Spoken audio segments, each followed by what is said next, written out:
Kung kaniadto na kontrobersyal ang overpricing sa kilo sa landang ni Escarbon, karon ka, kumusta ang presyo nini o gubang sagol sa binignit? Kiniatong Siren, pinaagi nining report. Kini ang landang nga nagunang sagol sa binignit, adunay natural ug ano na say colored apan managsama ra kunog lami.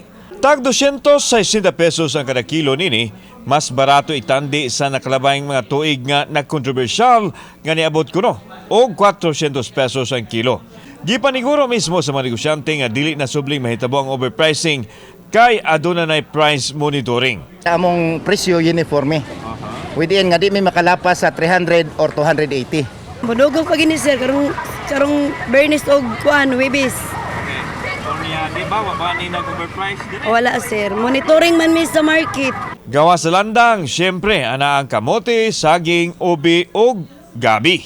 Ana usab ang nangka nga magpahumot sa binignit ug ang magdala usab og kulor nga maong sago nga sila mismo ang naghimo.